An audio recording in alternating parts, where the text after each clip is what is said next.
The chamber fell silent as Ambassador Jakara entered the United Nations Assembly Hall. His 4 eyes scanned the room with barely concealed contempt. The tall blue-skinned alien wore robes that shimmered with embedded technology, marking him as a representative of the Galactic Concordat.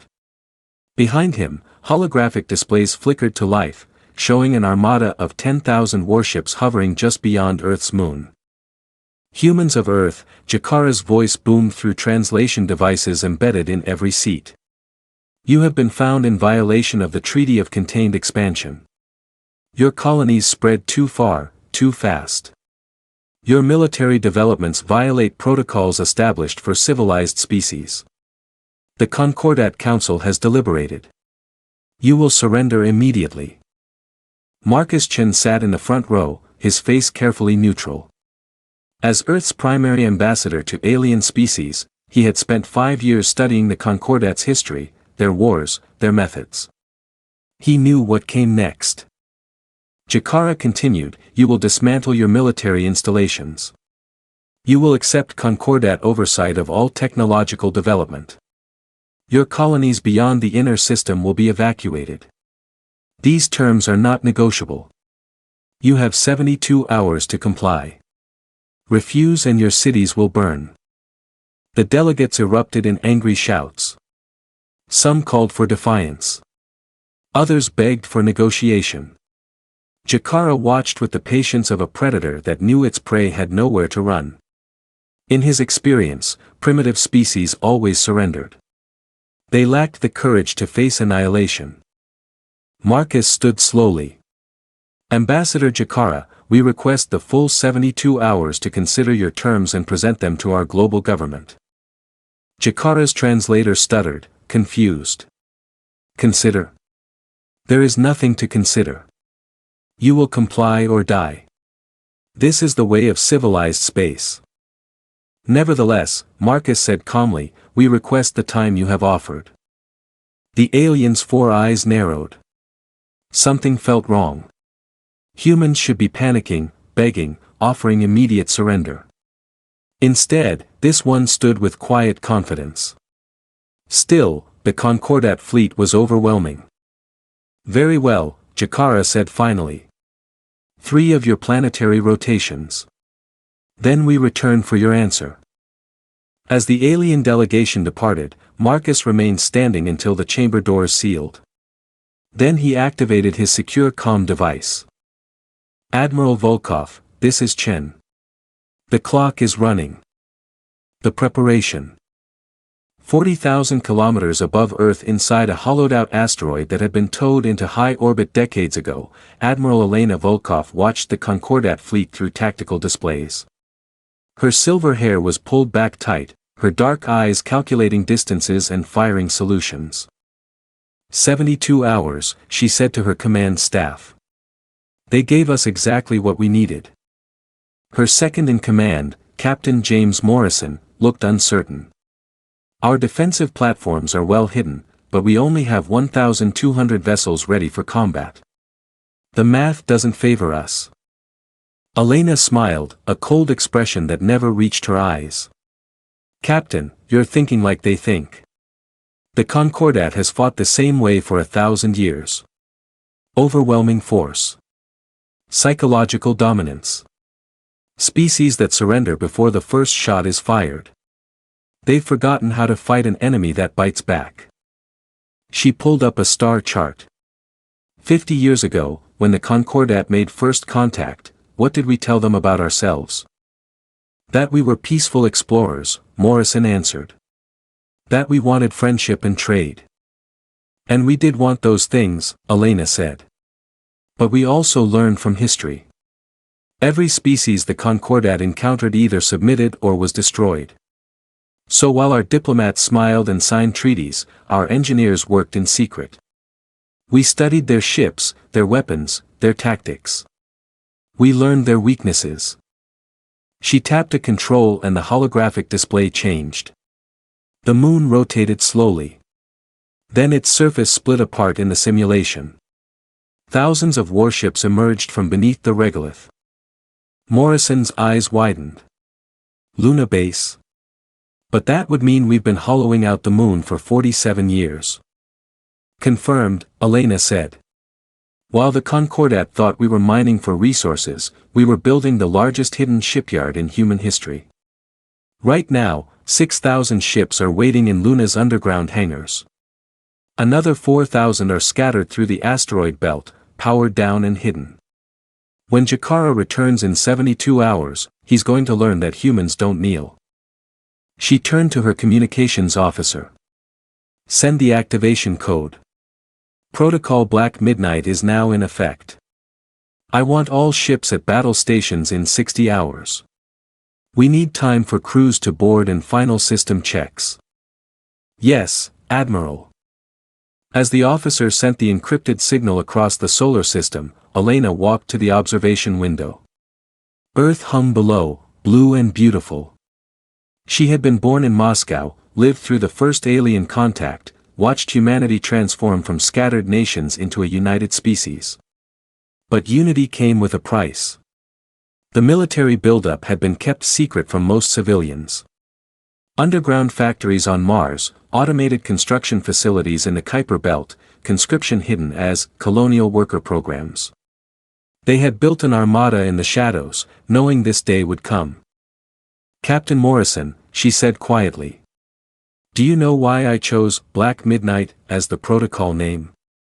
No, Admiral. Because midnight is when the prey discovers the predator was hunting it all along. The reveal. 72 hours later, Ambassador Jakara returned to Earth orbit aboard his flagship, the Eternal Judgment. Behind his vessel, the Concordat fleet spread across space in a formation designed for maximum intimidation. 10,000 ships, their weapons powered and ready. Jakara had received reports that no human military vessels had moved into defensive positions. No frantic evacuation of cities had begun. The humans were either paralyzed with fear or foolishly confident in last-minute diplomacy. Open communications with their planetary government, he ordered. Marcus Chen's face appeared on the main screen. He stood in the UN chamber and Jakara could see other human leaders behind him. All of them looked calm. Too calm. Ambassador Jakara, Marcus said formally. Earth's united government has considered your ultimatum. Our answer is no. Jakara felt a flash of anger. Then you choose extinction. Very well. Your stubbornness will serve as an example to other species who might consider defiance. He turned to his weapons officer. Target their largest population centers. Prepare to. Before you fire, Marcus interrupted. There's something you should see. The human gestured. And suddenly, every Concordat ship received an override transmission. Their main screens lit up with a view of Earth's moon.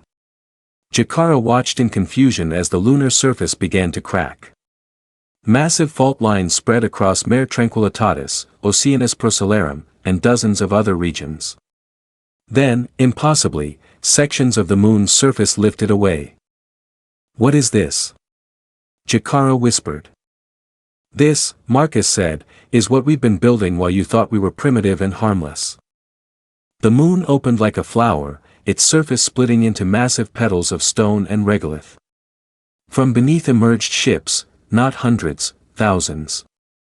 They poured from underground hangars, their hulls black as space itself, marked only with white identification numbers and the blue and white flag of United Earth. Jakara's tactical officer stammered.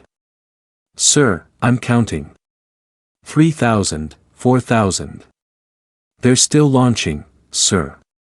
There are at least 6,000 capital ships emerging from the lunar surface. Impossible, Jakara breathed. We've monitored this system for 50 years. We would have detected construction on this scale. You monitored our communication satellites, our civilian traffic, our open research facilities, Marcus said. You never thought to look inside the moon itself. While your scouts watched our outer colonies, we dug deep. While your diplomats met with our politicians, our engineers worked in buried factories. You taught us about your technology. We made it better. The human ship spread into formation, moving with precision that spoke of countless hours of drill and preparation. They weren't larger than Concordat vessels, but there were more than Jakara had ever imagined possible. Then his sensors officer shouted, "Admiral." Multiple new contacts appearing across the system. "I'm reading 4,000 additional vessels powering up in the asteroid belt, and there are structures in the Kuiper belt activating. Sir, they have weapons platforms out to 50 astronomical units." Jakara felt cold understanding wash over him. The humans hadn't just prepared a defense. They had turned their entire solar system into a fortress, and the Concordat had flown directly into the trap. "This is Admiral Elena Volkov of the United Earth Defense Force," a new voice said over the channel. On screen appeared a human female with gray hair and hard eyes. "Ambassador Jakara, your fleet is now targeted by 10,000 human vessels and 300 orbital weapons platforms. You came here to make us kneel. Instead, you're going to learn what happens when you threaten humanity's home." Jakara tried to maintain his composure. "You are still outnumbered. Our weapons are." "Your weapons use coherent energy beams and plasma projection," Elena interrupted. "We know. We've studied the wreckage from every ship that ever malfunctioned in this system. We've analyzed every scan your vessels made of our infrastructure. While you assumed we were too primitive to understand your technology, we were reverse engineering it and improving it." She made a gesture and 20 human ships broke formation. They accelerated toward the Concordat fleet at speeds that made Jakara's sensors scream warnings. The human vessels weren't dodging or weaving. They were charging straight at his defensive lines. "All ships, open fire," Jakara commanded. Energy beams lanced out, striking the approaching human ships, but instead of burning through hull metal, the beams seemed to splash against the vessel's surfaces and dissipate. The human ships didn't have shields like Concordat technology used. They had something else, armor that absorbed energy and channeled it away. The 20 human ships reached the Concordat line and opened fire. Their weapons were primitive, kinetic rail guns, firing solid projectiles at relativistic speeds. Against shields, such weapons would be useless, but the humans weren't aiming at ships. They were firing into the spaces between vessels, releasing clouds of thousands of small projectiles. Jakara's fleet tried to maneuver, but they were in a tight intimidation formation. The projectile cloud spread through the formation like shrapnel. Ships collided trying to avoid the swarms. Point defense systems overloaded trying to target thousands of individual threats. 3 Concordat vessels suffered catastrophic damage as the metal fragments punched through their hulls at a significant fraction of light speed. "They're using swarm tactics," his tactical officer reported, voice shaking. "Primitive but effective against mass formations. Sir, they've studied our doctrine. They know we rely on grouped fleets for concentrated firepower. They're turning our strength into a weakness." Elena's voice came over the channel again. "You have one chance, Jakara. Order your fleet to stand down. Power down weapons and surrender, or we show you what else we've learned from studying your people." Jakara felt his confidence crumbling, but he was Concordat. They had ruled the galaxy for millennia. They did not surrender to primitives. The Concordat does not yield to threats. "All ships, advance and engage." Elena sighed, and even through the translation systems, Jakara heard the disappointment. "So be it. All ships, execute Fenrir Protocol." The human fleet moved as one. Ships that had been holding positions suddenly scattered in 1,000 different vectors. They didn't move in organized squadrons like civilized fleets. They moved like a pack of predators surrounding prey. Concordat ships tried to track targets, but the humans used random acceleration patterns that made targeting solutions impossible. Then the humans revealed their second surprise. Spread throughout the battle space, previously invisible objects suddenly activated. Jakara's sensors identified them as mines, but they weren't static explosives. They were small nuclear devices pumping lasers. As Concordat ships passed near the mines, invisible laser beams lanced out, striking vessels from unexpected angles. Shields designed to stop frontal attacks were penetrated from the sides and rear. More Concordat ships took damage. Jakara watched in horror as his orderly fleet dissolved into chaos. The humans weren't fighting fair. They weren't following the accepted rules of space warfare. They were using every dirty trick, every unconventional tactic that civilized species had abandoned centuries ago. "Fall back," he ordered. "Reform at distance." And his flagship shuddered. Something had attached to the hull. Then more impacts.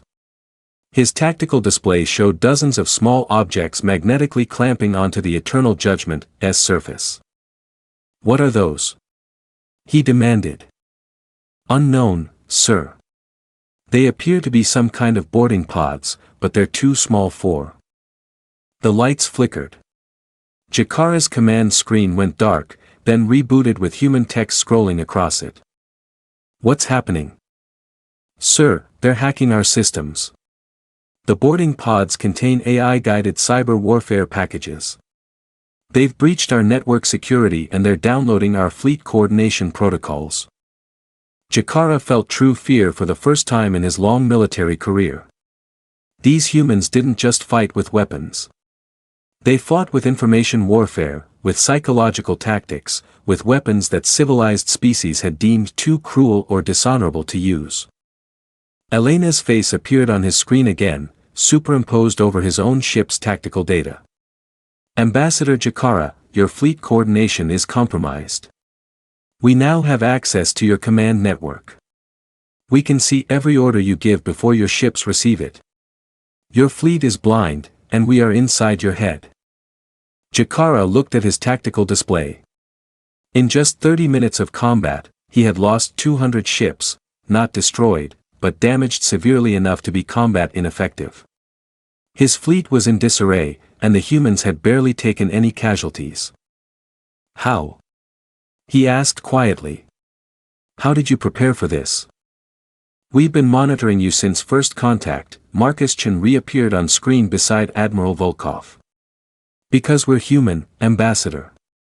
Every nation on Earth spent the last 5,000 years fighting wars. We know deception. We know survival. We know how to smile while sharpening knives. The Concordat forgot what it means to face a species that evolved as persistence hunters and tribal warriors. You became comfortable. We never did." Jakara made his decision. Eternal Judgment to all Concordat vessels. Stand down. Power down weapons. We surrender. His bridge crew stared at him in shock. In 10,000 years of Concordat history, their fleets had never surrendered. They had always been the ones receiving capitulation. But as Jakara looked at the tactical display, at the human ships circling his battered fleet like sharks around wounded prey, he understood a terrible truth. The Concordat had never fought anyone who wanted to fight back. They had enforced peace through overwhelming force, crushing any species that showed military capability before they could become a threat. The humans had hidden their capability. Let the Concordat think they were weak. And then, when the trap was sprung, the humans had shown they weren't just warriors. They were apex predators who had been waiting patiently for the right moment to strike. Elena's voice was cold and professional. Concordat vessels will form a single file line and proceed to designated holding coordinates in Earth's L4 Lagrange point. Any ship that deviates from course will be destroyed. Admiral Jakara, you and your senior staff will be transferred to United Earth custody. You are prisoners of war. As Concordat Marines boarded his flagship and began escorting his crew to detention cells, Jakara had one final thought. The Concordat Council needed to know what had happened here. But more importantly, they needed to understand what it meant. Humanity hadn't just defended themselves. They had been planning this for decades. The military buildup, the hidden fleets, the unconventional tactics, all of it suggested that humans had been preparing for war since the moment of first contact. And if this was just Earth's defensive fleet, what else were they building in the darkness of space? As human soldiers escorted him from his bridge, Jakara realized the Concordat had made a terrible mistake. They hadn't encountered a primitive species ready to be absorbed into galactic civilization. They had woken up something that had been waiting in the dark, patient and hungry. For 50 years, they had found humanity. And humanity had been ready. The escalation.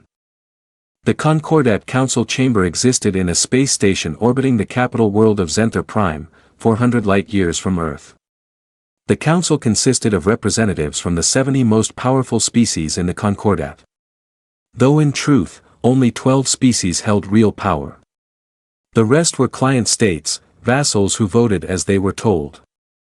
High Counselor Vormuth of the Zenthern Empire stood before the assembled delegates, his scaled face grim. Behind him, holographic recordings played on repeat, human ships emerging from Luna, the Battle of Earth orbit, and most damning of all, Admiral Jakara's surrender. "This is unprecedented," Vormuth said, his voice heavy. "In 10,000 years, no Concordat fleet has surrendered to a primitive species. The humans defeated a force 10 times their size using tactics we deemed too barbaric for civilized warfare." Counselor Telina of the Assuran Collective, a species that looked like floating jellyfish, pulsed with bioluminescent concern. "What do we know about their current military capacity?" "Not enough," Vormuth admitted. "Our intelligence completely failed to detect their military buildup. The lunar shipyards, the hidden fleet, all of it was constructed right under our observation. We believe they may have additional forces we have not yet discovered." "Then we send the Grand Fleet," Counselor Drathan of the Krillian Dominion said. The insectoid species was one of the Concordat's primary military powers. 2 million ships. We overwhelmed them with numbers they cannot possibly match. "At what cost?" Telina asked. "If we mobilize the Grand Fleet, we strip defenses from 1,000 worlds. And if the humans have more surprises waiting.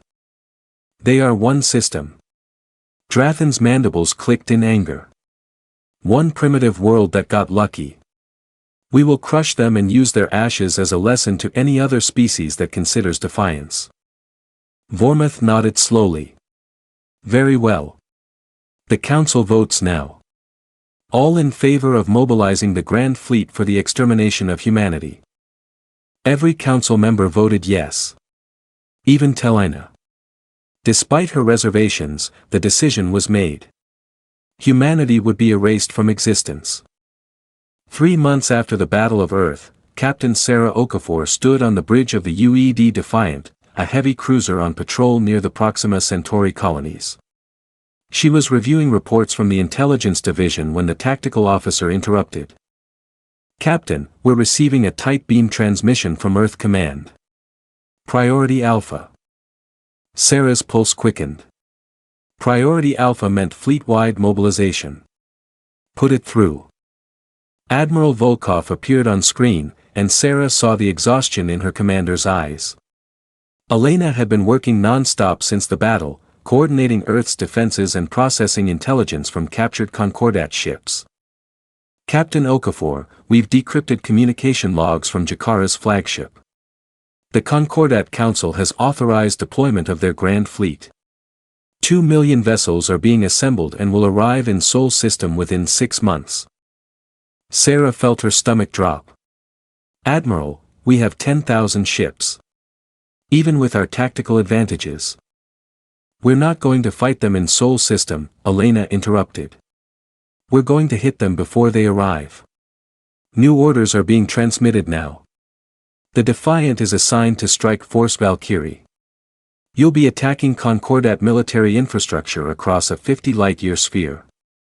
Supply depots, shipyards, communication relays. We're going to teach them what total war means." "Admiral, that's a massive escalation. We'll be attacking Concordat core worlds." "They declared war on us first," Elena said coldly. "They came to our home planning genocide. Now they get to learn what happens when you fight humans. We don't play defense. We take the fight to the enemy. Every battle we win on their territory is one we don't have to fight on ours." Sarah nodded slowly. Understood, Admiral. The Defiant is ready. One more thing, Elena said. You're not just hitting military targets. Intelligence suggests the Concordat has been suppressing dozens of species, holding them in economic servitude. Your secondary mission is to make contact with these oppressed species. Offer them freedom. Turn the Concordat's subjects against them. You want us to start a revolution? I want you to burn their empire from the inside while we burn it from the outside. Volkov out. The screen went dark. Sarah turned to her crew. Navigation, plot a course for the Aldebaran sector. Communications, send a message to all ships in Strike Force Valkyrie. We're going hunting. Operation Valkyrie. The Concordat military complex at Aldebaran 7 was a massive orbital station, home to 30,000 support staff and a fleet maintenance facility capable of servicing 500 ships simultaneously.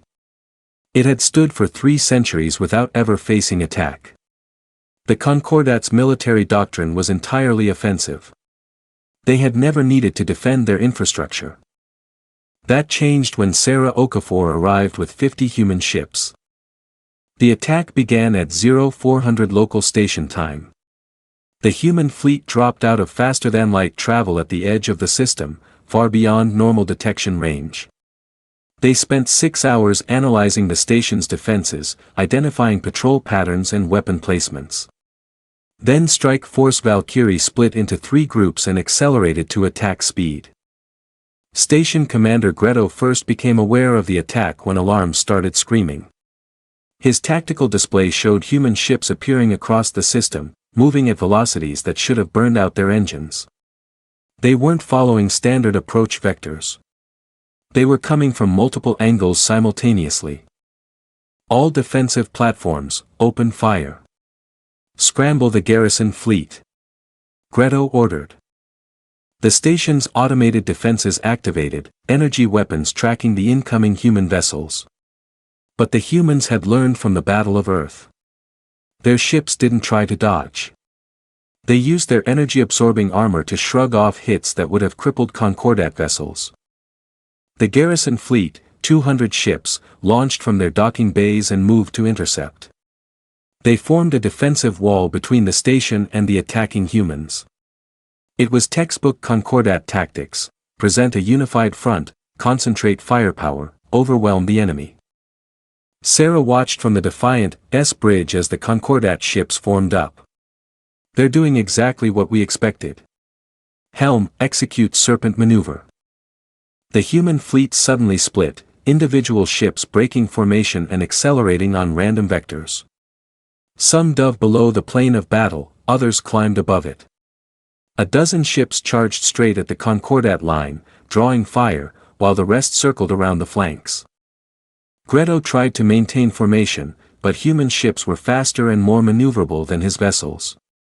Within minutes, the neat defensive line had been pulled apart. Concordat captains found themselves fighting individual duels with human ships that refused to follow proper engagement protocols. One Concordat destroyer fired a full plasma volley at the Defiant. Sarah's tactical officer reported, "Direct hit, Captain. Hull temperature increasing, but armor holding. Damage minimal." "Return fire," Sarah ordered. "Rail gun batteries. Full salvo." The Defiant shuddered as its kinetic weapons launched thousands of tungsten projectiles. The Concordat destroyer's shields flared, stopping most of the rounds, but the sheer volume of fire overwhelmed the defensive systems. Dozens of projectiles punched through, tearing into the destroyer's hull. Atmosphere vented from multiple breaches. "Target neutralized," the tactical officer reported. Sarah watched the damaged destroyer drift, life pods launching from its hull. "Do not target the pods. Let them escape. I want survivors to report what happened here." The battle lasted 40 minutes. The human fleet systematically destroyed every Concordat ship that didn't retreat. Then they turned their attention to the station itself. "Broadcast on all frequencies," Sarah ordered. This is Captain Sarah Okafor of the United Earth Defense Force to Aldebaran Station. You have 5 minutes to evacuate all personnel to escape craft. After that, we're destroying the facility. This is your only warning. Greto stared at the message in disbelief. They're giving us time to evacuate. It appears so, Commander, his communications officer said. Why? This makes no tactical sense. But Greto had no time to puzzle it out. He ordered immediate evacuation. 30,000 Concordat personnel flooded into escape pods and shuttles, fleeing the station in a chaotic rush. The humans didn't fire on them. They simply waited, ships holding position around the station like predators circling wounded prey. When the 5 minutes expired, the human fleet opened fire. Rail guns and missiles tore into the station structure. Without shields or armor, the civilian facility came apart like paper in a storm. Fuel tanks exploded. Docking bays collapsed. Within 10 minutes, 3 centuries of Concordat infrastructure was reduced to expanding clouds of debris. Sarah watched the destruction impassively. Communications, broadcast this message on all Concordat emergency channels. The United Earth Defense Force does not target civilians. We do not want to kill you. But every military facility, every warship, every weapon platform that supports the Concordat's war machine is now a legitimate target. Tell your leaders to stand down. Tell them humanity offers one chance at peace. Continued aggression will be met with total warfare. As the message transmitted, Sarah's intelligence officer spoke up. Captain, we're receiving a response. Not from the Concordat, but from an encrypted channel. Someone on the planet below wants to talk. Sarah frowned. Can you trace the source? It's coming from the industrial district. According to our intelligence, that's where the Thresh population lives. They're a client species. Forced laborers who run the factories. Put them through. A new figure appeared on screen. It was vaguely humanoid, but with gray skin and large eyes adapted for dim light. The creature looked nervous but determined. Human captain, it said through a translation system. My name is Kelvor. I speak for the Thresh people. We have watched your attack. You spare civilians. You fight the Concordat, not innocent workers. Is this true? Sarah chose her words carefully. We fight oppression. We fight those who would enslave others. The Thresh are oppressed by the Concordat for 300 years, Kelvor said. They force us to work in their factories. They take our resources, our freedom. They say, this is the price of civilization. But we are not civilized. We are slaves. What do you want from us, Kelvor? We want what you have. Freedom. Independence. The right to determine our own future. If you fight the Concordat, we will help you. There are 12 Thresh colony worlds. Millions of workers who build Concordat ships and weapons. If we strike, if we sabotage production, it will hurt them more than any battle. Sarah felt a surge of hope. This was exactly what Admiral Volkov had wanted. Kelvor, the United Earth Defense Force offers you an alliance. We will support your freedom. In return, you provide intelligence on Concordat operations. We fight their military. You fight their economy. Together, we bring down an empire built on oppression. We accept, Kelvor said immediately. But, human captain, you must understand there are hundreds of species like us. The Concordat controls through fear and force. If you can prove they can be beaten, others will rise. The empire will collapse from within. After the transmission ended, Sarah sat back in her chair, processing what had just happened. Strike Force Valkyrie had been sent to destroy military targets. Instead, they had just sparked a revolution. Communications, send a priority report to Earth Command. We've made first contact with a resistance movement. Recommend immediate expansion of diplomatic and intelligence operations to support Concordat client species uprisings. Her executive officer, Lieutenant Chen, no relation to Ambassador Marcus Chen, looked worried. Captain, we're opening a second front. This could spiral into something much bigger than a war between Earth and the Concordat. Good, Sarah said grimly. The Concordat wanted to make an example of us. Instead, we're going to show the galaxy what happens when you build an empire on oppression. Every species they've enslaved is a weakness. Every world they control through fear is a potential rebellion. We're not just fighting a war. We're lighting a fire that will burn their entire civilization to ash. The collapse. Over the next 3 months, Strike Force Valkyrie hit 17 Concordat military installations. They destroyed supply depots, shipyards, and communication relays. But more importantly, they made contact with 9 different client species. Each one joined the growing resistance movement. The Concordat Council watched in horror as their empire began to fracture. Worlds that had been peaceful for centuries erupted in rebellion. Factory workers sabotaged production. Cargo ships carrying supplies mysteriously suffered navigation errors and delivered their cargoes to the wrong systems. Intelligence networks that had operated for millennia suddenly went dark as native agents betrayed their Concordat masters. High Counselor Vormuth stood before the council trying to maintain order as delegates shouted over each other. Order! He bellowed. Order! Yes, the humans are proving more troublesome than expected. Yes, some of our client species have been corrupted by their propaganda. But this changes nothing. The Grand Fleet is assembled. 2 million ships are ready to launch. We will crush Earth and then systematically pacify every rebellious world. The Concordat has survived for 10,000 years. We will survive this. But privately, Vormuth read intelligence reports that terrified him. Human ships were operating across 50 light-years of space. They struck without warning and vanished before reinforcements could arrive. More worrying, they were winning every engagement. Concordat forces had superior numbers, but inferior tactics. The humans fought like nothing the Council had ever encountered. They used ambushes, guerrilla warfare, and psychological operations that turned every battle into a nightmare. And now with client species rising in rebellion, the Concordat had to divert ships to occupation duty, weakening the Grand Fleet before it even launched. Worst of all, the intelligence reports included interrogations of Admiral Jakara. The captured Concordat commander had been thoroughly debriefed by human intelligence officers.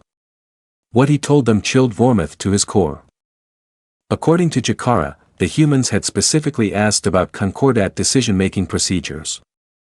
They wanted to know how the Council reached consensus, who held real power, and what would cause internal fractures in the alliance. They asked about the Concordat's past wars, their methods of pacification, their treatment of defeated species. The humans weren't just fighting a war. They were studying their enemy with the thoroughness of scientists dissecting a specimen. They wanted to understand the Concordat completely, not just militarily, but politically, economically, and psychologically. What are they planning? Vormuth whispered to himself, staring at the reports. He would find out soon enough. The Grand Fleet was scheduled to launch in 2 months. 2 million ships would descend on Sol System and erase humanity from existence. It was overkill on a scale never before attempted, but the Council was taking no chances. Humanity would burn, and with them, any species foolish enough to support their rebellion. But as Vormuth approved the final launch orders, he couldn't shake a feeling of unease. The humans had been ready for the initial attack fleet. They had turned their home system into a fortress while pretending to be weak and unprepared. If they had been planning for 50 years, what else had they built in the darkness of their solar system? What other surprises were waiting for the Concordat when they arrived at Earth? And why, despite commanding 2 million ships, did Vormuth feel like he was sending his forces into a trap? The trap. The Oort cloud, the outer edge of the Sol system, was a realm of frozen darkness where comets drifted in slow orbits. It was here, 50 billion kilometers from Earth's sun, that humanity had built its greatest secret. Admiral Elena Volkov stood in the command center of Ragnarok Station, a massive installation carved into a dwarf planet that officially didn't exist. Around her, holographic displays showed the positions of 2 million Concordat ships converging on the inner solar system. "They're coming," her intelligence chief, Colonel Park, said unnecessarily. "The Grand Fleet will arrive at Saturn's orbit in 3 days." Elena nodded, her face calm. She had been expecting this, planning for it. "What's the status of the Hellgate project?" "All systems are operational," Park reported. 30 stellar igniters are positioned and ready. The quantum entanglement network is stable across all 10,000 ships. "We're as ready as we're going to be." "Then it's time," Elena said. "Send the recall order. All strike forces are to return to Sol system immediately. We're going to make our stand at the Hellgate Nebula." The Hellgate Nebula was a stellar nursery, a vast cloud of gas and dust where new stars were being born. It was also the perfect place for an ambush. The Concordat Grand Fleet would have to pass through it to reach Earth. Dense clouds would interfere with sensors. Magnetic fields would disrupt communications. And the raw materials for star formation were everywhere. Raw materials that could be weaponized. Captain Sarah Okafor received the recall order while her ship was patrolling near a Concordat colony world. She had been running raids for 3 months, hitting supply lines and coordinating with resistance movements. Now it was time to return home. As the Defiant accelerated toward Earth, Sarah gathered her senior officers in the briefing room. "Admiral Volkov is planning something big. We're going to face 2 million enemy ships. I want everyone to understand what that means. We're outnumbered 200 to 1. By any conventional military analysis, we should be annihilated." Her tactical officer, Lieutenant Ramos, spoke up. "But we're not conventional." "No," Sarah agreed. "We're going to use every advantage we have. Our ships are faster and tougher. Our crews are better trained. And we have weapons the Concordat can't imagine. But more than that, we have something they lost millennia ago: we remember what it means to fight for survival." She activated a holographic display showing the Hellgate Nebula. "This is where we make our stand. The Concordat thinks they're overwhelming us with numbers. Instead, they're flying into the most dangerous battlefield humanity has ever created. The Battle of Hellgate." The Concordat Grand Fleet emerged from faster-than-light travel at the edge of the Hellgate Nebula. High Counselor Vormuth observed from his command ship, the Eternal Victory, a vessel 5 kilometers long and bristling with enough weapons to crack a planet.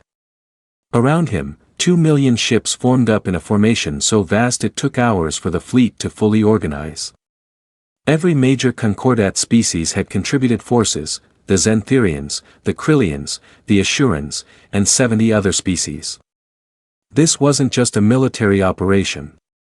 It was a statement: the full might of galactic civilization united to crush one upstart species. "What's the status of the human fleet?" Vormuth asked his intelligence officer.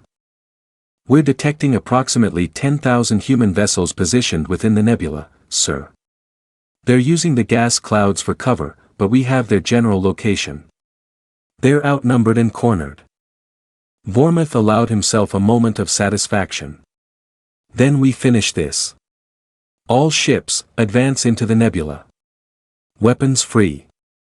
Destroy every human vessel you encounter. No mercy, no surrender. Today, humanity's defiance ends." The Grand Fleet began its advance, a wave of ships spreading across thousands of cubic kilometers of space. They entered the nebula, and immediately their sensors began showing interference. The gas clouds were denser than expected, charged with electromagnetic radiation that scrambled long-range detection. "Maintain formation," Vormuth ordered. "Activate close-range scanners. The humans can't hide forever."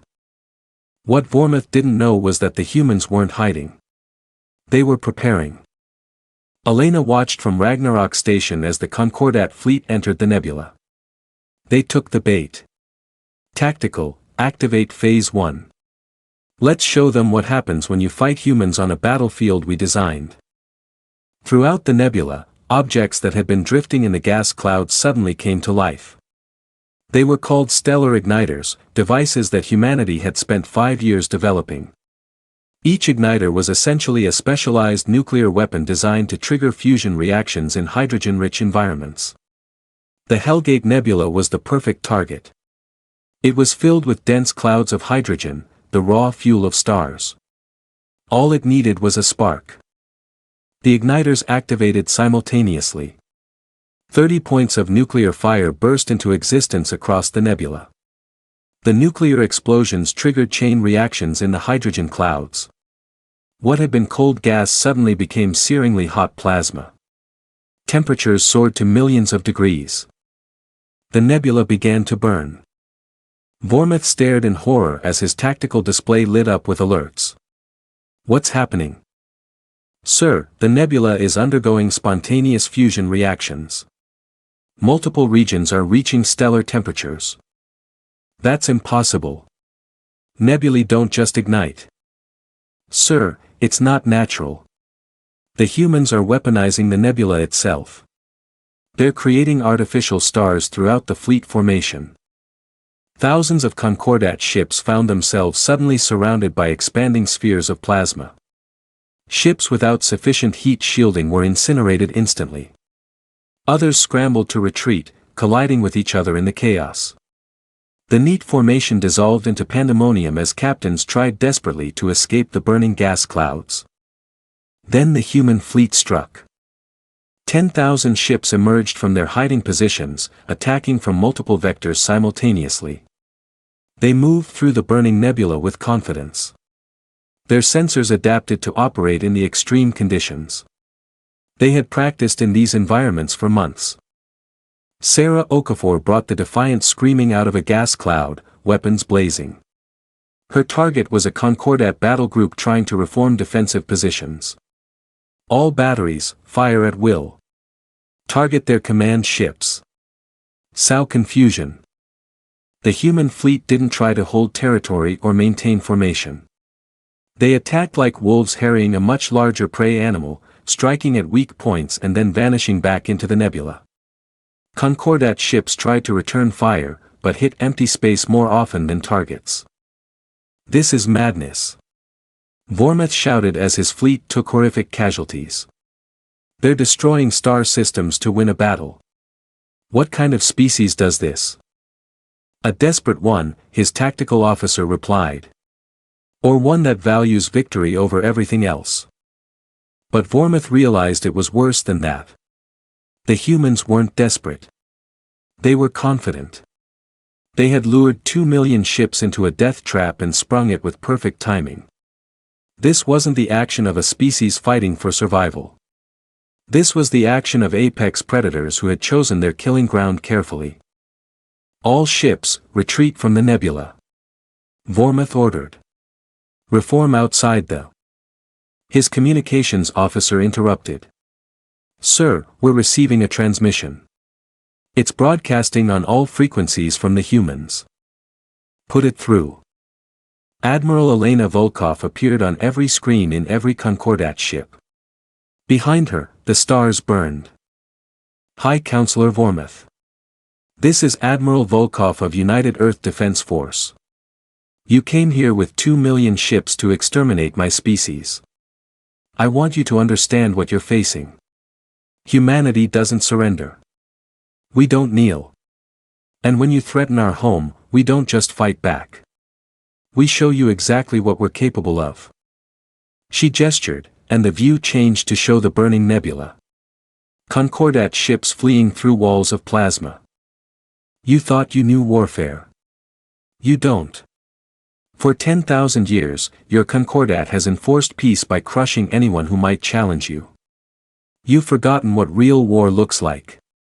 Let me remind you. The view changed again, showing tactical data.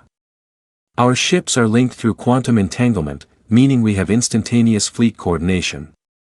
Your communications take seconds to transmit. We think faster than you can react.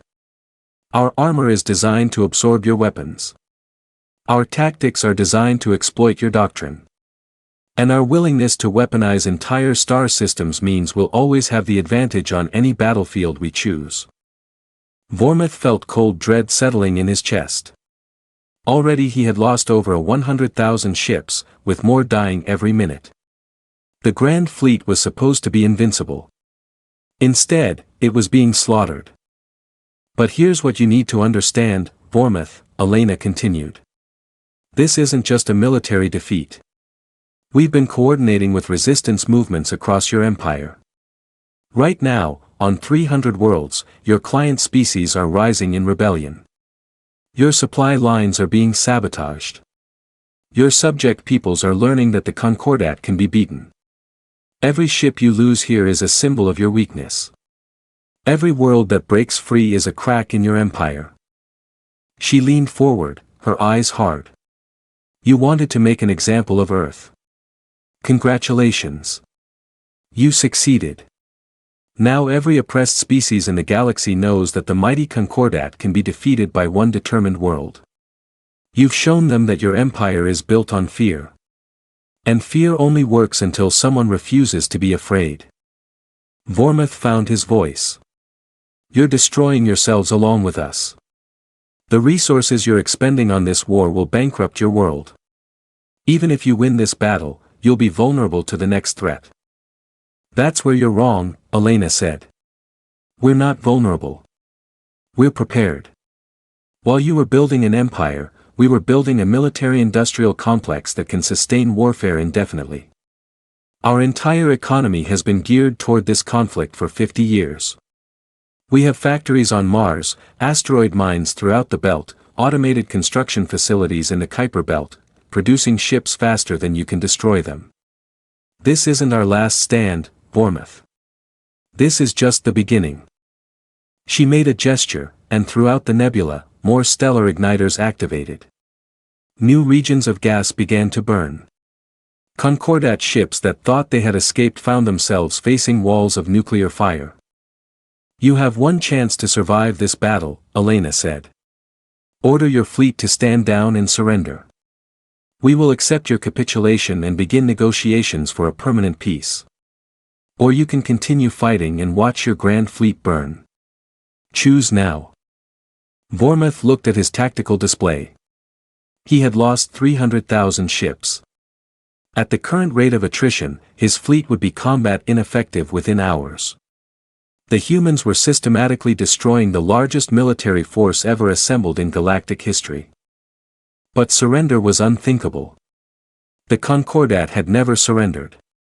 If he capitulated now, the Empire would fracture. Every client species would see it as weakness. Rebellions would spread like wildfire. We fight, he said grimly. All ships, engage human forces. If we're going to die, we die taking these humans with us. Elena sighed, as if she had expected this response. So be it. All human forces, execute Ragnarok Protocol. Show them what total war means. What happened next would be recorded in history as the Battle of Hellgate, though historians would debate whether it was a battle or a massacre. The human fleet revealed weapons that the Concordat had never encountered, swarms of autonomous drones that couldn't be jammed or hacked, relativistic kinetic weapons that traveled at significant fractions of light speed, cyber warfare packages that infected Concordat ship systems through their own communication networks. But the most terrifying weapons were the humans themselves. They fought with a ferocity and creativity that shocked Concordat forces. Ships that should have retreated when damaged instead rammed into enemy vessels. Captains who should have surrendered when outnumbered instead fought to the last crew member. The humans didn't fight like they were trying to survive. They fought like they were trying to send a message. Sarah Okafor found herself in command of a small battle group when the Defiant took critical damage. All ships, form up on my position. We're going to punch through their center line. Her executive officer looked at her in disbelief. "Captain, there are 500 enemy ships between us and open space. We have 20 ships. The math doesn't work." "Then we change the math," Sarah said. "Target their flagship, the Eternal Victory. We're going to decapitate their command structure." 20 human ships charged straight at the heart of the Concordat fleet. They took horrific damage, but their energy-absorbing armor let them survive long enough to reach their target. The Defiant, trailing atmosphere and burning from multiple impacts, crashed through the defensive screen around Vormitha's flagship. "All weapons, fire," Sarah ordered. The Defiant unleashed everything it had. Rail guns, missiles, laser batteries, even its emergency stores of nuclear weapons. The Eternal Victory's shields flared and died. Its armor cracked. Systems failed across the massive vessel. On the bridge, Vormith was thrown from his command chair as the ship shuddered. "Sir, we've lost main power. Hull breaches on multiple decks. We're dead in space." Vormith pulled himself up, looking at the tactical display. The Defiant was dying, but it had accomplished its mission. The Concordat Fleet Command ship was crippled, and without central coordination, the 2 million ships were just a mob of individual vessels. "This is High Counselor Vormith to all Concordat forces," he said quietly. "Stand down. Cease fire." Across the battlefield, Concordat ships powered down their weapons. The Grand Fleet, bloodied and broken, submitted to human authority. In the span of 6 hours, 2 million ships had been defeated by 10,000. Elena Vulov watched from Ragnarok Station as the Concordat fleet surrendered. She felt no triumph, only exhaustion. "Casualties? We lost 4,200 ships," Colonel Park reported. "Another 2,000 are damaged. Total casualties, approximately 300,000 personnel killed or wounded." Elena closed her eyes. 300,000 humans had died to defend their species. But they had won. Against impossible odds, humanity had won. "Send medical ships to assist Concordat survivors," she ordered. "And prepare detention facilities. We're going to have a lot of prisoners." As the battle ended, Earth received a transmission from across the galaxy. It was from Kelvor, the Thresh resistance leader Sarah had contacted months ago. "Admiral Vulov, this is Kelvor. We have news. The Concordat's defeat at Hellgate has triggered uprisings across 300 worlds. The Empire is collapsing. Client species are declaring independence. The Concordat Council has lost control. Whatever you did at Hellgate, it didn't just win you a battle. It started a revolution that's spreading across the galaxy." Elena sat down heavily, processing the information. They had set out to defend Earth. Instead, they had shattered an empire that had stood for 10 millennia. The galaxy would never be the same. But as she looked at the casualty reports, at the names of ships and crew members who would never return home, she wondered at what cost. Humanity had proven it could burn stars and break empires. The question was, what would they become in the aftermath? 6 months after the Battle of Hellgate, the galaxy was unrecognizable.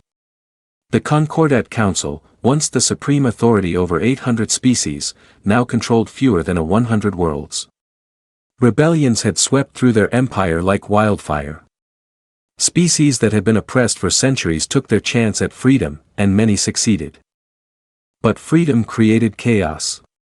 Without the Concordat's iron-fisted order, old conflicts reignited. Species that had been forced into peace now fought each other. Trade networks collapsed. Pirates and warlords filled power vacuums. The galaxy was descending into disorder. And many blamed humanity for unleashing this chaos. Marcus Chen stood before the Assembly of Free Worlds, a gathering of 300 newly independent species on the neutral world of Haven. He looked tired. The past months had been spent in endless negotiations trying to build something stable from the ruins of the Concordat. Representatives, Marcus said, his voice carrying across the vast chamber. We are here because the old order has fallen. The Concordat ruled through fear and suppression. They maintained peace by crushing anyone who might disturb it. That peace is gone. Now we must decide what comes next. A delegate from the Krillian worlds, the insectoid species that had been one of the Concordat's military powers, stood. What comes next is simple. Humanity must take responsibility for what they've done. You destroyed the Concordat. You must now enforce the peace they maintained. Marcus shook his head. Earth did not fight a war to become a new empire. We fought for our survival and the freedom of oppressed peoples. We will not replace one tyranny with another. Then the galaxy will burn. The Krillian delegate hissed. Without central authority, there is only chaos. Already we see wars erupting across 20 sectors. Species are settling old grudges. Without someone to enforce peace, millions will die. The Krillian delegate is right, another voice said. It was Telina of the Assuran Collective, one of the few moderate Concordat leaders who had survived the Empire's collapse. But perhaps the answer is not a human empire. Perhaps it is something new. A true commonwealth where all species have equal voice. Marcus felt a spark of hope. That's what we've been proposing. The Soul Accords, a framework for peaceful coexistence based on mutual respect, not fear. Words. The Krillian spat. What happens when those pretty words meet reality? When species disagree? When borders are contested? Someone must have the power to enforce decisions. Then we share that power, Marcus said. We create a peacekeeping force drawn from all member species. We establish courts where disputes can be resolved. We build an economy based on fair trade, not exploitation. It won't be perfect, but it will be just. Before the Krillian could respond, alarms began sounding. A young officer rushed into the chamber and whispered urgently to Marcus. His face went pale. Representatives, we've just received reports from the Outer Rim. A human fleet has attacked 3 worlds, declaring them part of a new Earth Empire. They're claiming these attacks are necessary to maintain order, but they're not acting under Earth government authority. This is a rogue faction. The chamber erupted in chaos. Species that had been considering joining the Soul Accords now looked at each other with suspicion and fear. If humanity couldn't control its own military, how could anyone trust them? Marcus activated his communication device. This is Ambassador Chen. I need to speak with Admiral Volkov immediately.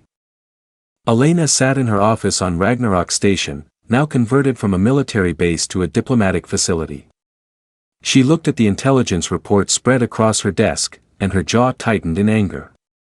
The rogue fleet was led by Admiral Dmitry Koslov, a hero of the Battle of Hellgate who commanded the Third Fleet. He and his supporters believed that humanity's military victory gave them the right, the duty, to rule the galaxy. They saw the post-Concordat chaos and concluded that only human leadership could restore order. Koslov had taken his 50 ships and declared independence from Earth government. He was attacking worlds and forcing them to submit to Earth protection. In essence, he was building the very empire Marcus had promised wouldn't exist. Admiral, Marcus's face appeared on her screen. We have a crisis.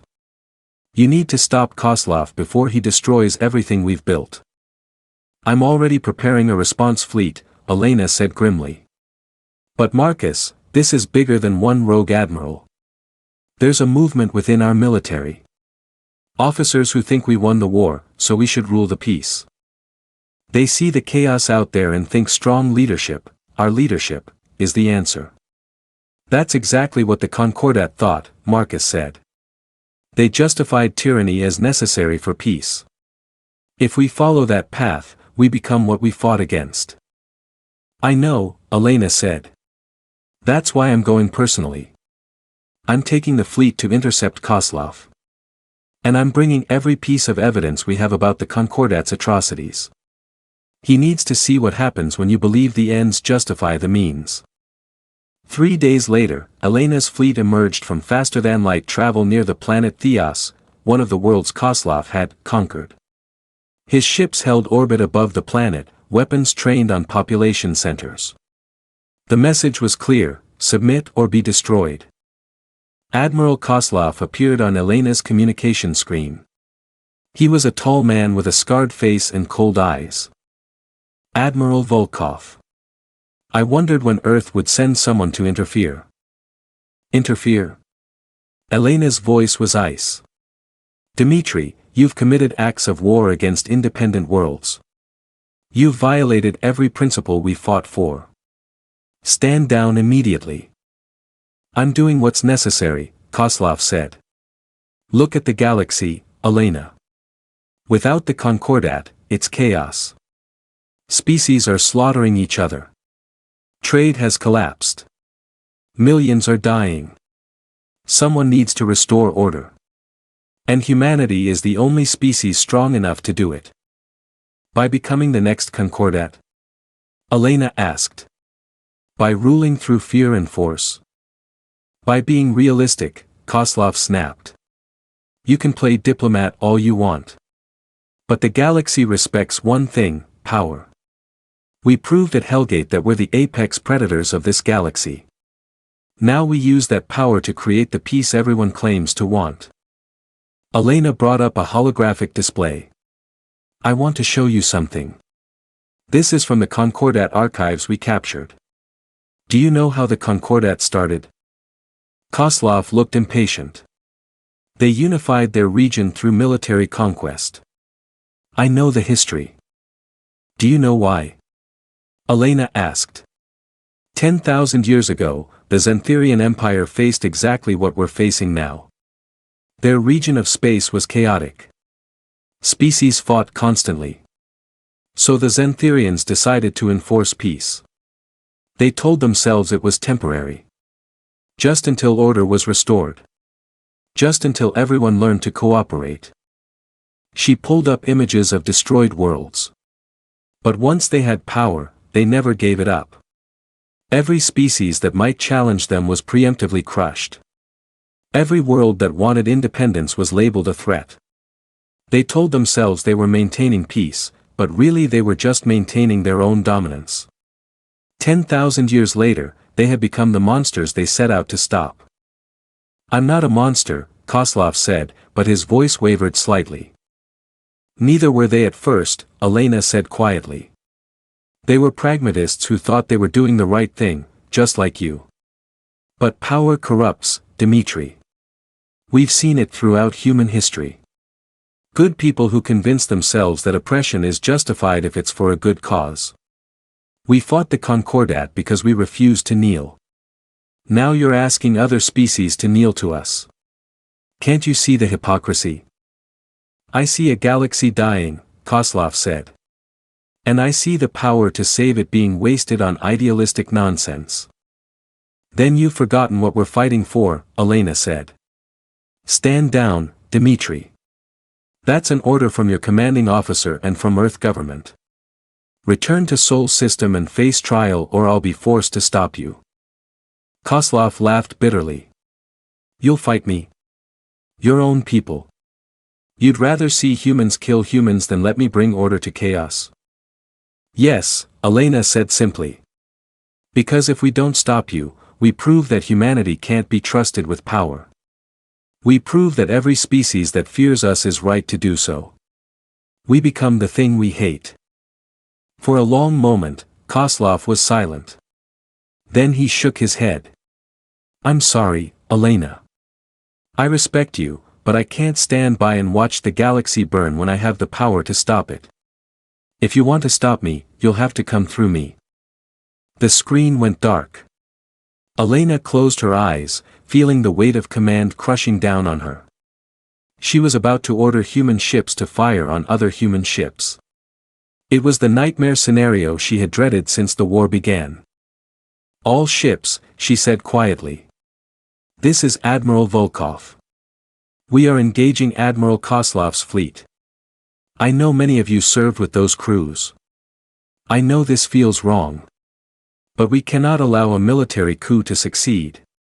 We fought for freedom and democracy. Now we must defend those principles even against our own people. Target their engines and weapon systems. Disable, don't destroy. These are our brothers and sisters. We bring them home alive if possible. The battle that followed was brief and brutal. Koslov's 50 ships fought with skill and determination, but they were outnumbered 3-1. More importantly, Elena's fleet knew every tactical doctrine Koslov would use. They had trained together, fought together. Now they fought each other. Sarah Okafor, commanding a new ship after the Defiant's destruction, found herself facing off against the UES Valiant, a ship she had served on years ago. She knew the captain, had shared meals with the crew. Now she was firing on them. Target their engine section, she ordered, her voice heavy. Rail gun batteries, minimum power. I want them disabled, not destroyed. The Valiant tried to evade, but Sarah anticipated the maneuver. Tungsten rounds punched through the engine housing, crippling the ship's main drives. The Valiant drifted, powerless across the battle space. The same scene repeated. Koslov's fleet was systematically disabled. When his flagship finally lost power, Marines boarded and arrested him without resistance. The coup was over. Elena sat in the detention facility looking at Koslov through a transparent barrier. The man looked broken, his earlier confidence gone. I was trying to help, he said quietly. I saw the chaos and thought we could fix it. I know, Elena said. But Dmitri, the galaxy doesn't need a savior. It needs to learn to save itself. We can offer assistance, share technology, provide security when asked. But we can't force our vision of peace on others. That's what the Concordat did. And it created the very chaos you're trying to prevent. So what happens now? Koslov asked. We just let the galaxy tear itself apart. No, Elena said. We support the species that want to build something better. We help create frameworks for cooperation. We offer examples of how democracy and freedom can work. But we let them make their own choices, even if those choices lead to conflict. Freedom means the right to make mistakes. She stood to leave, then paused. You're going to stand trial, Dmitri. Not as a traitor, but as someone who made a terrible mistake. I'm going to recommend counseling and reassignment, not imprisonment. Because I understand why you did what you did. The question is, do you understand why it was wrong? Koslov looked at her for a long moment, then nodded slowly. I think I'm beginning to.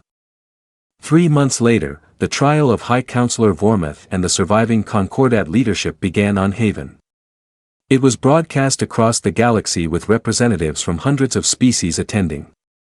The charges were extensive: genocide, forced labor, suppression of sentient rights, and countless other crimes committed over millennia. Marcus Chen sat in the prosecutor's position, presenting evidence gathered from Concordat archives. He showed the assembly documented cases of species that had been exterminated for showing too much military capability. He revealed the systematic exploitation of client species. He exposed the Concordat's plan to exterminate humanity, decided years before the actual ultimatum was delivered. Vormuth sat in the defendant's chair, his scaled face impassive. When given a chance to speak, he stood slowly. Everything we did, he said, was to maintain peace. Yes, we were harsh. Yes, we suppressed species that might threaten stability. But for 10,000 years, we prevented the kind of galaxy-wide warfare that would have killed billions. Our methods were imperfect, but our goal was noble.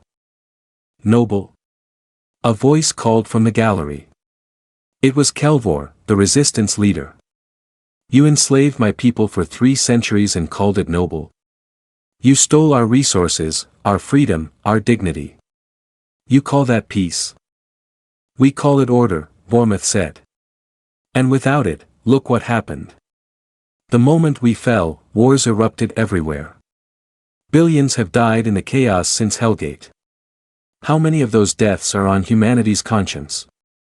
Marcus stood. Those deaths are tragic, but they're not our fault. Species are choosing to fight each other. We can't stop that by conquering them. The only sustainable peace is one that's freely chosen.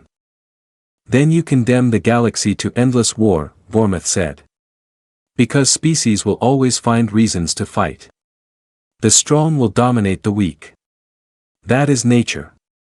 Maybe, Marcus admitted. But intelligent species can choose to rise above nature. We can build systems of law and cooperation.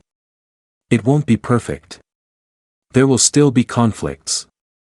But there'll be conflicts between free peoples, not slaves and masters. The trial continued for weeks. In the end, Vormouth and the Concordat leadership were found guilty. The sentence was exile to a remote world where they would live out their lives unable to influence galactic politics. It was merciful compared to their crimes. But Marcus argued that showing mercy was important. It proved that justice could exist without vengeance. As the trial concluded, the Assembly of Free Worlds took a historic vote. 300 species signed the Soul Accords, creating the Galactic Commonwealth. It was a loose federation, not an empire. Each species maintained sovereignty but agreed to principles of cooperation, peaceful conflict resolution, and mutual defense. The Commonwealth wasn't perfect. Many species refused to join, preferring isolation. Some regions remained lawless. Wars still happened. But for the first time in recorded history, the galaxy had a framework for peace based on consent, not conquest. Elena Volkov stood with Marcus Chen on Haven watching the signing ceremony. "Do you think it will work?" she asked. "I don't know," Marcus admitted. "But it's better than the alternative. We've given them a chance. What they do with it is up to them." Elena nodded, but her expression was troubled. "We've proven we can burn stars and break empires. Every species in the galaxy knows it. Some see us as liberators. Others see us as the next threat. How do we prevent ourselves from becoming what we destroyed? That," Marcus said quietly, "is the question that will define the next century. We need to show the galaxy that power doesn't have to corrupt. That a strong species can choose restraint. It won't be easy." "No," Elena agreed. "It won't." 50 years after the fall of the Concordat, the galaxy had learned to live with its new reality. The Commonwealth had grown to 500 member species, though it remained more of a diplomatic organization than a government. Peace was maintained not through force, but through negotiation, trade agreements, and the mutual recognition that warfare hurt everyone. But the galaxy had not forgotten humanity's demonstration of power. The Battle of Hellgate was taught in history courses across 1,000 worlds. Some species remembered it as liberation. Others remembered it as a warning.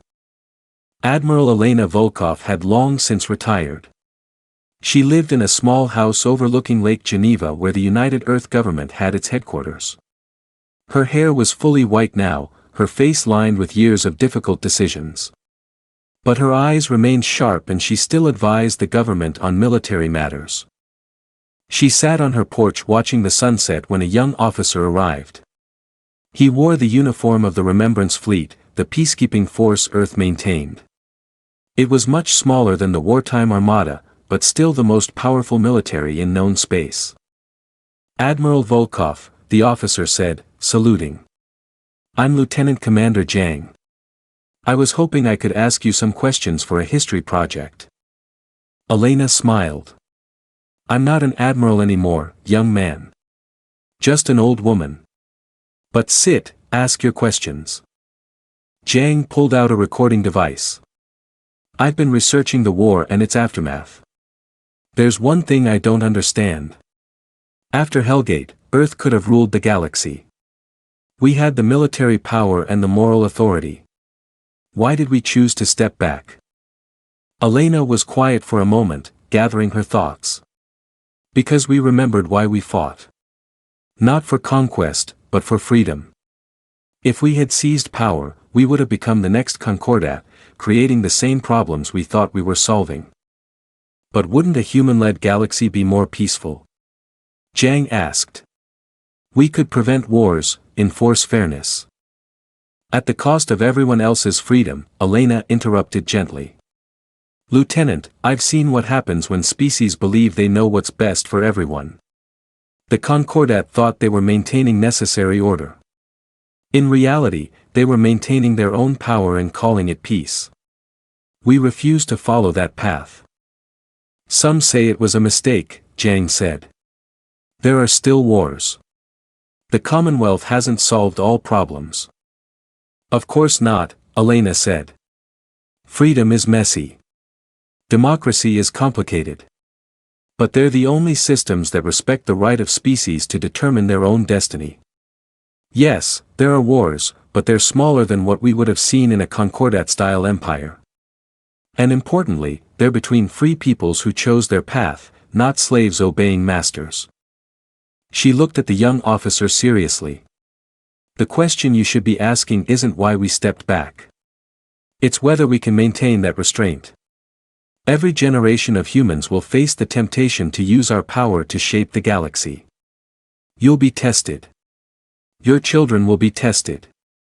And the answer must always be the same: we help when asked. We defend the innocent. But we don't impose our will on others. Jiang thought about this. What about the Remembrance Fleet? Isn't that imposing our will? We patrol Commonwealth space, intervene in conflicts with permission, Elena emphasized. The Remembrance Fleet operates under Commonwealth authority, not human authority. When we intervene, it's because member species requested assistance. And we're not the only species contributing to peacekeeping. Humans make up only 40% of the Remembrance Fleet now. The rest comes from allied species who share our values. A chime interrupted them. Elena checked her communication device and frowned. I apologize, Lieutenant, but I need to take this. It's from Earth Command. She activated the device and President Okafor appeared on screen. Yes, that Okafor. Sarah had left military service 20 years ago and entered politics, eventually becoming Earth's president. She looked concerned. Elena, we have a situation. First contact with a new species. They call themselves the Vaker. They're aggressive, expansionist, and they just attacked 3 Commonwealth worlds in the Deneb sector. Initial reports suggest their technology is comparable to pre-war Concordat level. They're demanding that local species submit to their empire. Elena felt old memories stirring. How is the Commonwealth responding? The attacked worlds requested help. The Commonwealth Council has authorized Remembrance Fleet intervention. How we handle it will define humanity's role in the galaxy for the next century. We need your advice. My advice? Elena smiled grimly. Don't make it about us. The Commonwealth should respond as a community, not as a human-led operation. Make sure other species are taking leadership roles. Show the Vaker they're not facing humans, they're facing a united coalition. Sarah nodded. I was hoping you'd say that. But Elena, if the Vaker won't back down diplomatically, we'll need to demonstrate military capability. And humans are still the strongest military power in the Commonwealth. Then demonstrate carefully, Elena said. Use the minimum force necessary. Make it clear that victory doesn't interest us. Peace does. And for God's sake, don't weaponize any stars this time. Sarah laughed despite the tension.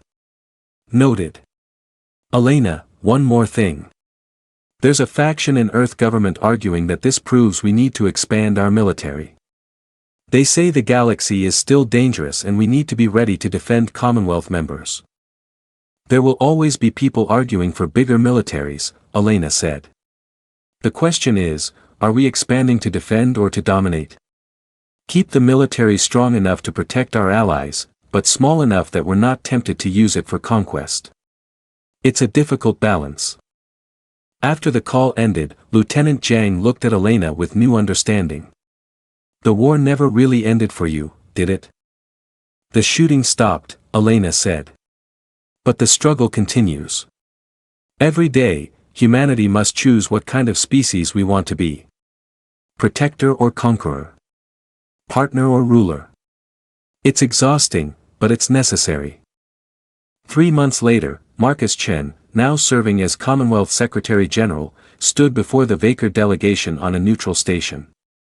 The Vaker were reptilian, their scales covered in bioluminescent patterns that shifted with their emotions. Currently, those patterns showed aggressive red. The Vaker commander, war leader Schrachter, radiated contempt. You are the species that destroyed the Concordat. I expected warriors. Instead, I find diplomats hiding behind words. Marcus smiled politely. War leader, humanity has learned that violence is easy. Peace is the difficult path. We're offering you membership in the Commonwealth. Trade, cultural exchange, mutual defense. All we ask is that you respect the sovereignty of other species. Respect? Schrachter's scales flashed brighter red. The strong do not respect the weak. They conquer them. The Concordat understood this, which is why they ruled for 10,000 years. You destroyed them and created chaos. Now the Vaker will restore order. The Concordat fell precisely because they built their empire on conquest, Marcus said. Without the consent of their subjects, they had no stability. When humanity showed they could be beaten, the entire empire collapsed. Is that what you want for the Vaker? An empire built on sand? The Vaker are stronger than the Concordat, Schrachter said. We will not fall. That's what they said too, a new voice said.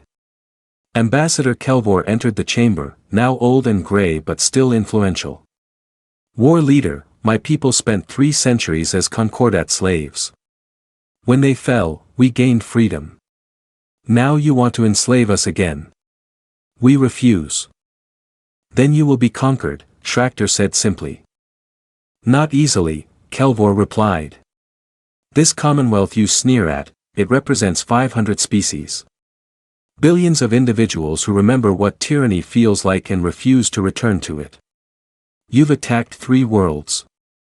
But if you continue this war, you'll face the combined might of the Commonwealth. Is that really what you want? Schrachter's scales shifted to a cautious yellow.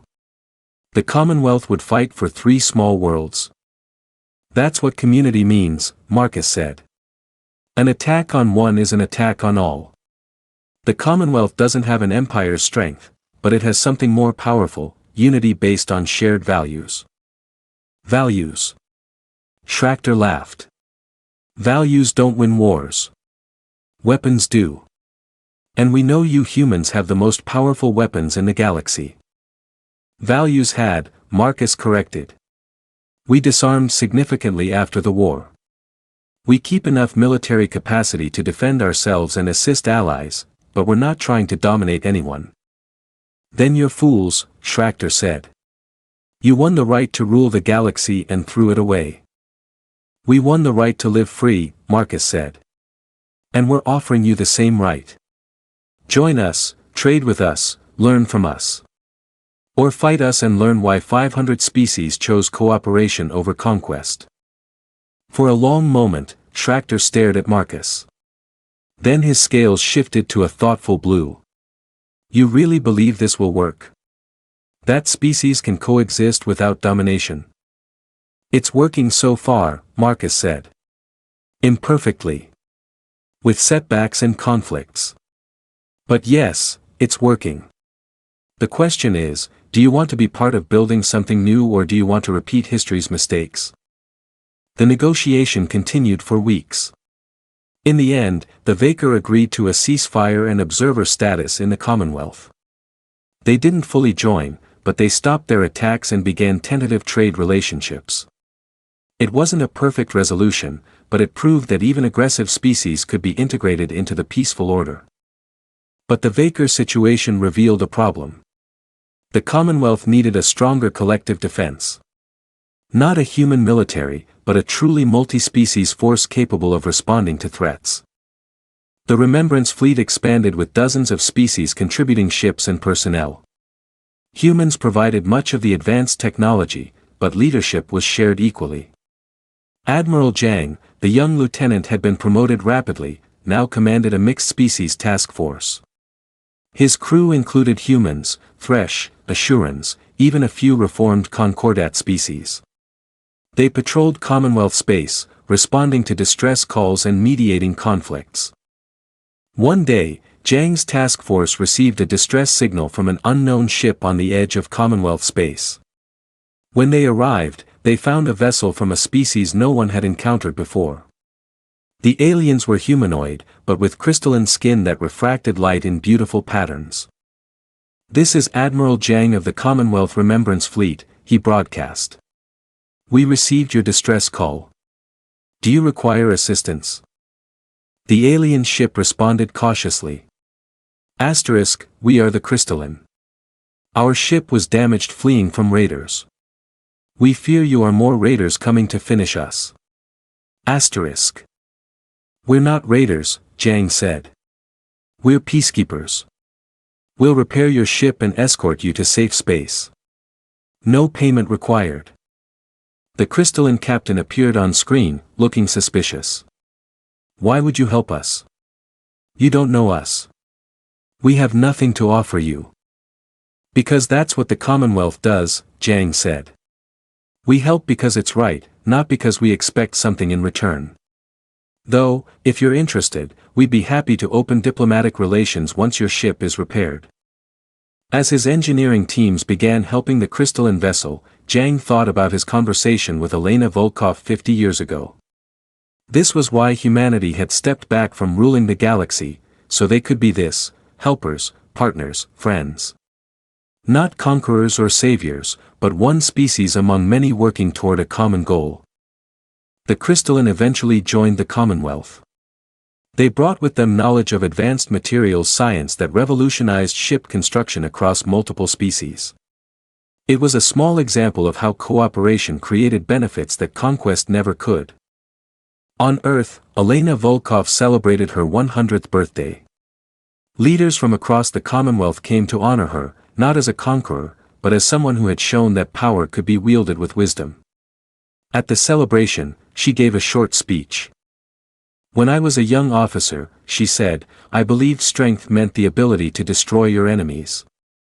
Then I commanded the Black Midnight Armada and learned that true strength means the ability to show mercy. We proved we could burn stars. Now we must continue proving we can choose not to."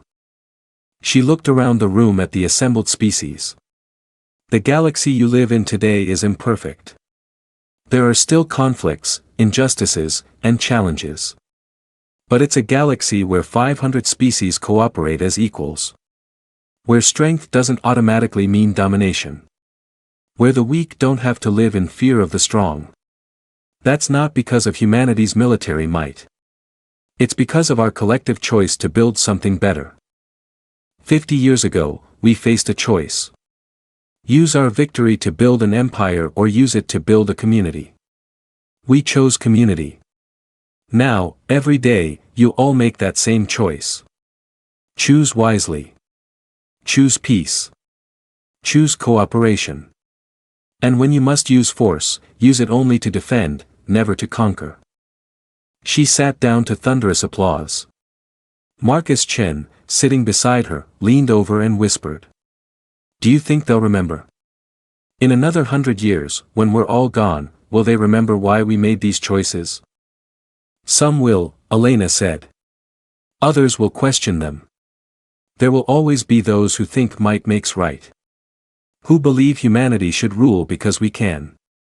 But as long as enough people remember why we chose restraint over conquest, we'll be okay." "And if they forget?" Marcus asked. Elena smiled sadly. "Then they'll learn the hard way like the Concordat did. But I have faith. Not in our perfection, but in our ability to learn from mistakes. We're not the first species to face these temptations, and we won't be the last. What matters is that we keep choosing the harder right over the easier wrong." The celebration continued late into the night. Representatives from hundreds of worlds mingled, sharing stories and making plans for future cooperation. In one corner, a young fresh engineer talked excitedly with a human scientist about a joint research project.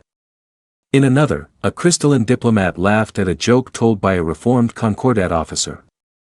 It was messy. It was imperfect. Species still had conflicts and disagreements, but they worked through them together. As partners, not as masters and slaves. Outside, beyond Earth's atmosphere, the Remembrance Fleet maintained its vigilant watch. Not as conquerors, but as guardians. Not to dominate, but to protect. The Black Midnight Armada that had once burned stars now served a higher purpose, proving that the most powerful weapon in the galaxy was the choice to use power wisely. 50 years after humanity had shown the galaxy it could make stars burn, they were still working to prove they could choose not to. And that, perhaps, was the greatest victory of all. In a small ship departing from Earth, a group of cadets from the Commonwealth Naval Academy looked back at the blue planet. They came from a dozen different species, all training together to serve in the Remembrance Fleet.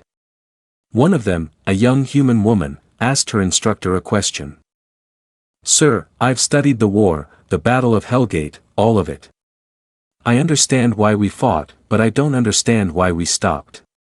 With that much power, we could have made the galaxy perfect." The instructor, a veteran officer who had served at Hellgate, smiled. Perfect for whom? Perfect by whose definition?